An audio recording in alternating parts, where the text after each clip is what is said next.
He sat on the cold bench of the nearly empty airport, his little daughter asleep in his lap, her tiny arms clutching his old jacket as though it were a blanket. Outside, the rain fell hard, tapping against the glass walls like restless fingers. The terminal lights flickered once, dimly illuminating the face of the man who had nowhere else to go. His name was Ethan, a single dad who had lost almost everything but the love for his child. And beside him, though he didn't know it yet, sat a woman who would soon change his life forever, the CEO of one of the most powerful companies in the country. Ethan had missed his last connecting flight. His daughter, Lily, had gotten sick halfway through the journey, and by the time they reached the transfer terminal, the final boarding call had already ended. The next flight was in the morning, and every nearby hotel was fully booked due to a tech conference. So, he sat there quietly, trying to keep his daughter warm, humming lullabies softly while people rushed past, people with destinations, money, and purpose. He had none of those, only the will to hold on until tomorrow. Across the waiting area, Olivia Grant sat with her laptop open, eyes tired from staring at endless spreadsheets and proposals. She was the CEO of a global software company, a woman praised for her intellect, strength, and unbreakable work ethic. Yet tonight, she felt empty.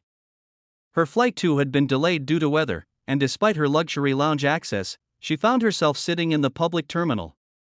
She wanted to disappear into normalcy, to not be a CEO for a few hours. Her gaze drifted to Ethan and his daughter. The tenderness in the way he held the little girl struck something inside her. She couldn't look away. She'd seen men in boardrooms fight over millions but had never seen one give so much love in silence. There was something raw, human, and heartbreaking about him, his worn-out clothes, his tired eyes, yet the warmth in his voice when he whispered to his daughter. Hours passed. Olivia watched as he adjusted his jacket to keep the child warm. Eventually, Lily woke up, coughing softly. Ethan hurried to find water, but the vending machine nearby was broken. Seeing his panic, Olivia got up, bought a bottle of water from the cafe that was closing, and walked toward them. Here, she said softly, handing him the bottle. Ethan looked up, surprised. Oh, thank you. I'll pay you back when. She shook her head. Don't worry about it. Is she okay? Yeah, just tired. It's been a long day, he said with a gentle smile. His voice carried exhaustion, but also gratitude. We missed our flight. Just trying to make it through the night. Olivia sat down next to them without saying much. For a moment, they shared the silence of two strangers who didn't need words to understand each other. Lily leaned against her father again, and Olivia watched the child drift back to sleep. Must be tough, she finally said. Ethan chuckled softly. It is, but she's my reason for everything. I'd sleep on floors every night if it meant she could dream peacefully.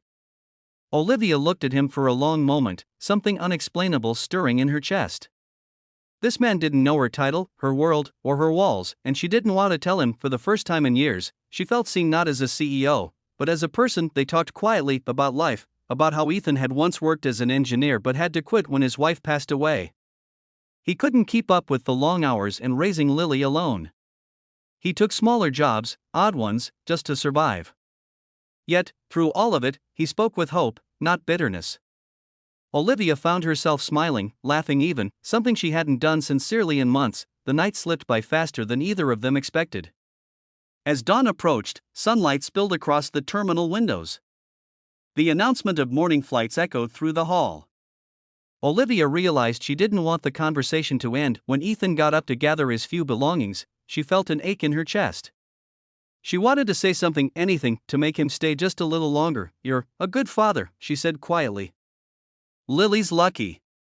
He smiled. I don't know about that. But she keeps me going.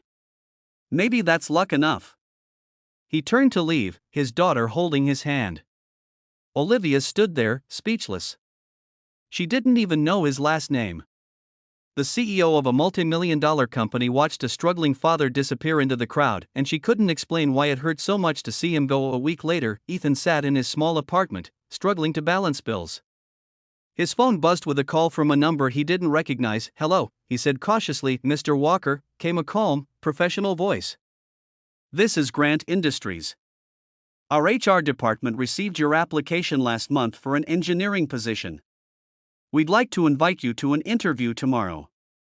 He froze. He had applied weeks ago but never heard back. Yes. Thank you. I'll be there. When he arrived at the sleek office building the next day, he felt entirely out of place: polished marble floors, glass walls, people in tailored suits. He clutched Lily's picture in his pocket for courage, and then the door opened. Olivia stepped inside, dressed in a navy suit, her hair neatly tied. She looked different, powerful, composed, but her eyes softened when she saw him. Ethan, she said, a small smile breaking through her professional calm. He blinked. You're the CEO? I am, she replied, her voice warm. And I'd like to offer you the position, no interview needed. He stared at her, stunned. But why? You don't even know. I know enough, she interrupted gently. You're the kind of person this company needs, someone who doesn't give up when life gets hard. He felt his throat tighten, words failing him. I don't know how to thank you. Olivia smiled, her gaze soft but steady. You already did. That night in the airport, you reminded me what real strength looks like. You helped me see what I'd lost in the chase for success. He didn't realize tears had filled his eyes until she looked at him with quiet compassion. From that day, Ethan's life began to change. He worked harder than ever, slowly rebuilding what he'd lost. Olivia often found excuses to stop by his department, offering advice or just sharing coffee. Months passed, and what began as gratitude turned into something deeper, something that neither of them dared to name aloud at first. It wasn't a fairy tale, not the kind with instant magic, but something real, built on shared respect, late-night talks, and the understanding of two souls who had both been lonely for too long. And one evening, long after work, Olivia found herself saying softly, that night in the airport.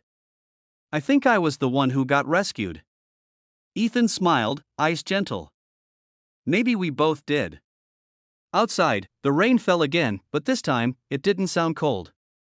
It sounded like a beginning.